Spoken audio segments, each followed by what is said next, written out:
하나님의 은혜가 여러분들 가운데 함께 하시기를 주님의 이름으로 축원합니다. 여러분 스가랴서가 이제 14장으로 되어 있는데요. 이거를 둘로 나눈다면 1장부터 8장까지 그리고 8장부터 14장까지 이렇게 나눌 수 있습니다. 근데 오늘 9장으로 넘어가면서 색깔이 확 달라지지요. 앞부분은 이제 성전 건축이라고 하는 현실적인 문제에 많이 집중하고 있었다고 한다면 9장 이후는 그들의 미래 이야기입니다. 그들의 미래에 어떻게 이루어질 것인가 꿈을 꾸는 거지요. 여러분 저와 여러분들도 신앙생활하면서 신앙생활뿐만 아니라 인간의 삶에는요 늘 미래를 보고 삽니다. 지금이 문제가 아니에요. 지금 우리가 처한 현실들이 있는데 그런 현실들을 이길 수 있고 극복할 수 있는 것은 미래입니다. 미래 우리가 무엇을 바라보고 가느냐에 따라서 오늘 우리의 인생이 뭐랄까요? 달라진다고 할까요? 특히 기독교는 늘 미래가 오늘 현재를 지배하는 그런 종교입니다. 그러니까 우리가 천국에 간다든지 예수님의 재림이라든지 이것이 우리 미래에 있는데 그 예수님의 재림 또는 우리가 영원한 천국에서 영생할 것에 대한 기대 이런 것들이요 오늘 우리에게 영향을 미쳐요. 자, 이번 주에 수능이 있습니다. 우리 학생들 수능이 있는데요. 수능 시험을 늘 염두에 두는 아이들은요. 함부로 놀지 않습니다. 그 수능이라고 하는 그것이 오늘 우리를 지배하는 거예요. 미래의 사건이지만 미래의 사건이 그냥 단순히 미래에 가다 보면 만나겠지가 아니라 그것을 위해서 오늘 우리의 태도와 우리의 삶의 모습이 달라진다는 거죠. 그래서 여기 성경의 말씀들은 늘 미래에 초점 맞추어져 있어요. 현재의 문제도 굉장히 중요하게 다루지만 늘 현재의 문제는 미래와 연결이 되어 있어요. 오늘 본문의 말씀 볼까요? 9장에는 세 가지 이야기가 기록되어 있습니다. 첫 번째 이야기는 이스라엘의 주변 나라들, 여기 보니까 다메섹, 하드락, 또 하맛 이런 도시 이름이 있는데 이 도시들은 아람, 지금 현재 시리아 지역이지요. 아람이라고 하는 나라의 중요한 도시들입니다. 다메섹 같은 경우는 수도죠. 뿐만 아니라 두로와 시돈, 그리고 아스글론, 가사, 그리고 에그론 이런 블레셋 도시들, 이런 주변에 있는 여러 나라들에 대한 도시들에 대해서 하나님의 심판에 대한 이야기를 하고 있는데요. 이 나라들은 늘 유대나 이스라엘 백성들을 괴롭혔던 나라들이에요. 늘 힘들게 했던 나라. 근데 그 나라들이 이제 하나님의 심판 때문에 그들이 무너질 것이고 또 그들은 더 이상 유다 백성들에게 위협이 되지 못할 거예요. 우리 하나님께서 어떻게 그들을 다스리십니까? 한번 볼까요? 3절 한번 보죠. 3절과 4절 한번 보지요. 두로는 자기를 위하여 요새를 건축하며 은을 티끌같이 금을 거리에 진흙같이 쌓았도다. 주께서 그를 정복하시며 그의 권세를 바다에 쳐 넣으시리니 그가 불에 삼켜질지라. 자, 두로라고 하는 나라는요. 이제 육지에서 한 800m 떨어진 이 섬에 요새처럼 만들어진 그런 도시입니다. 근데 이 도시는요. 아무도 건드리지 못하는 거예요. 왜냐하면 그때 당시에 해상, 배를 만드는 기술이 탁월했기 때문에 이 두로라고 하는 나라를 점령할 수가 없는 겁니다.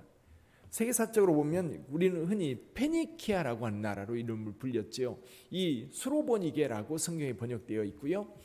이 페니키아의 중심 도시가 두로였거든요. 근데 바벨론도 아수르도 아무도 이 나라를 점령하지 못했는데요. 나중에 헬라의 알렉산더에 의해서 이 섬이 점령됩니다. 근데 어떻게 점령하느냐? 배를 타고 점령한 게 아니라 아예 그냥 800m를요 흙으로 다 메꿔버려요. 그래가지고 여기를 완전히 불태우고 거기 있는 모든 사람들을 다 죽이는 그런 일이 벌어지죠. 그러니까 이 시대부터 한 200년 뒤에 있었던 일들이에요. 자, 이렇게 미래에 대해서 이야기를 하는데 그들을 괴롭히는 주변 나라들에 대해서 아마 유대인들은 늘 마음에 꿈꿨을 것 같아요. 주변 나라들이 좀 다스려져서 더 이상 우리를 괴롭게 할 수 없는, 우리를 괴롭힐 수 없는 그런 나라들이 됐으면 하는 그런 바람이 있었을 텐데 그것을 지금 꿈꾸고 있는 거지요. 두 번째 메시지가 있습니다. 9절입니다. 우리가 너무나 잘 알고 있는 말씀이죠. 같이 한번 읽어봅니다. 시온에 따라 크게 기뻐할지어다. 예루살렘에 따라 즐거이 부를지어다. 보라, 내 왕이 내게 임하시나니 그는 공의로우시며 구원을 베푸시며 겸손하여서 나귀를 타시나니 나귀의 작은 것 곧 나귀 새끼니라. 아멘. 자, 그런 꿈을 꿔봐요. 자, 오늘 우리의 세계에서 대한민국이라고 하는 나라가 세계에서 가장 강력한 나라, 가장 좋은 나라가 된다고 한다면 어떤 대통령이 돼야 될까? 자, 이때 당시에는 사실 당당하게 말을 타고 온 세상을 지배하는, 어쩌면 알렉산더나 이런 왕들처럼 생각했을 거예요. 근데요, 성경에 보면 이 미래에 올 왕, 즉 메시아는 굉장히 다른 나라하고는 다르게 독특해요. 예를 들면 이런 거지요. 자, 압살롬이 아버지를 반역했습니다. 다윗이 예루살렘 성에 왕으로 있는데 압살롬이 헤브론에서 반역을 일으켜서 군사를 이끌고 예루살렘을 향해서 진격합니다. 근데 그 다윗과 압살롬의 모습이 굉장히 대조적이에요. 압살롬은 군대를 이끌고 그리고 이 당당하게 말을 타고 뭐라 그럴까요? 굉장히 늠름하게 예루살렘 성에 입성할 때 다윗은 어떻게 도망가느냐면 나귀 새끼를 타고 도망가요. 나귀 타고 도망가요. 너무나도 약하고 너무나도 무능력한 모습처럼 보입니다. 근데 나중에 어떻게 역전이 되지요? 다윗이 오히려 이 예루살렘을 점령하고 다시 회복하는 일이 있습니다. 예수 그리스도 하나님의 아들로 이 땅에 오실 때 이 말씀처럼 나귀 타고 예루살렘에 입성하셨어요. 근데 성경에는 예를 들면 이사야서 53장에 나와 있는 것처럼 여호와의 종은 고난받는 종이에요. 여기서도 사실은 나귀 타고 예수님께서 그 종려주일에 예루살렘에 입성할 때 모습은 지금 나귀 새끼, 아무도 타보지 않은 어린 나귀예요. 어쩌면 예수님의 발이요, 이 나귀를 탔는데 땅에 끌렸을지도 몰라요. 자, 그런 좀 우스꽝스럽지만 그러나 전혀 주변 사람들에게 위협이 되지 않고 주눅들지 않는 그런 모습으로 지금 예루살렘 성에 입성하는 예수 그리스도의 모습. 그러니까 스가랴 시대에 지금 미래의 왕에 대한 모습이 이런 겁니다. 나귀를 탄 그 모습. 근데 그분은 겸손한 자이고요. 또 한 가지는 뭐냐면 평화의 왕이에요. 평화의 왕. 이게 평화를 꿈꾸는 겁니다. 말탄 전쟁을 꿈꾸는 게 아니라 늘 성경에서 예언되고 있는 그 모습은 여러분 이 평화의 왕으로 그리고 또 겸손한 왕으로 우리 가운데 오실 것을 예언하고 있어요. 10절도 한번 같이 읽어보죠. 10절 내가 에브라임의 병거와 예루살렘의 말을 끊겠고 전쟁하는 활도 끊으리니 그가 이방 사람에게 화평을 전할 것이요 그 통치는 바다에서 바다까지 이르고 유브라데 강에서 땅끝까지 이르리라. 할렐루야. 오늘 생각해 보면 예수께서 이 땅에 오셔서 여러분 이 땅에서 이스라엘이라고 하는 나라를 통치하는 것으로 끝나는 게 아니라 온 세상에 만왕의 왕으로 우리 가운데 계셔. 근데 그분은 여러분 무력으로 짓눌러서 평화를 만드는 게 아니라 진정으로 자기가 십자가를 지심으로 우리에게 평화를 주시고 그리고 예수 그리스도의 평화는 우리 미래이기도 해요. 여러분 예수님께서 보여주셨던 것, 예수께서 가르쳐 주셨던 것을 묵상하면 할수록 답은 예수께 있어요. 세상에 전쟁이 많고 갈등이 많고 빈부격차가 심하고 이 모든 것들을 해결할 수 있는 유일한 길이 있다면 바로 예수님의 길입니다. 세상은 그런데 힘으로 이기려고 해요. 그러니까 늘 힘으로 싸워서 이기려고 하니까 희생자가 많이 나고요. 그리고 파괴가 엄청나게 이루어진 그 문명들이 어떻게 파괴돼요? 전쟁으로 다 사라져버려요. 지금도 미국과 중국이 계속해서 힘의 경쟁을 하고 있고 우리나라도 그 틈에서 어떻게 좀 힘 좀 써보려고 하는데 그 거대국들 사이에서 힘을 쓰면 어떻게 쓰겠어요? 진정으로 이 땅의 평화를 만들 수 있는 이는 오직 우리 주 예수 그리스도뿐인 줄 믿습니다. 우리 가운데도 마찬가지예요. 예수를 믿는 그 믿음이 우리를 겸손케 하고 우리를 통해서 화평을 이루어야지 싸워서 내가 뭘 이루려고. 아니에요. 갈등과 다툼이 아니라 평화로, 겸손함으로 이루어지게 되는 줄 믿습니다.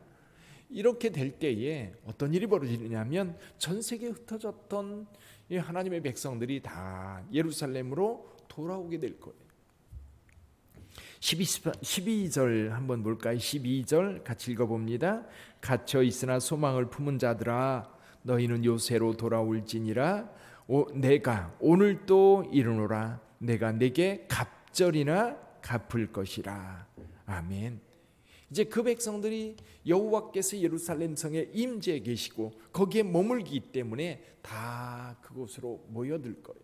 모여들 때 그들의 모습이 어떻게 보여요? 16절 한번 읽어봅니다. 16절 이 날에 그들의 하나님 여호와께서 그들을 자기 백성의 양떼같이 구원하시리니 그들이 왕관의 보석같이 여호와의 땅에 빛나리로다. 아멘. 하나님께서 그 백성들을 빛나게 할 거라는 거예요. 왕관의 보석같이 빛나게 할 거라는 겁니다. 17절에 보니까 이렇게 말씀합니다. 그의 형통함과 그의 아름다움이 어찌 그리 큰지 곡식은 청년을 새 포도주는 처녀를 강건하게 하리라. 자, 정리해 보면 이런 겁니다. 먼 미래에 이 유다 백성들이 지금 성전을 건축하고 있습니다. 지금 한참 성전을 건축하고 있는 중이에요. 그 백성들, 그 미래가 어떤 것일까? 미래가 암담하다면 아마 성전 건축하는 일도 쉽지 않았을 거예요. 이거 뭐하러 짓나? 이런 생각할 거예요. 그러나 이 성전을 건축하면서 그들에게 꿈이 생겼고 그들이 희망이 강력하게 일어나고 있는데 그게 뭐냐면 하나님이 이곳에 임재해 계실 거라는 거예요. 물론 여전히 지금도 그들과 함께 하시지만 실은 성전이 지어지면 그들의 시각적으로 하나님이 우리와 함께 하시는 것을 확신하게 되고 굉장한 힘을 얻게 되는 거예요. 그러면서 그들이 꿈꾸는 것이 뭐예요? 이 땅을 다스릴 진정한 왕. 지금 유대에는 왕이 없습니다. 수룹바벨이라고 하는 이제 왕족이긴 하지만 지금 바사 제국의 관리, 즉 총독으로 여기에 머물고 있고요.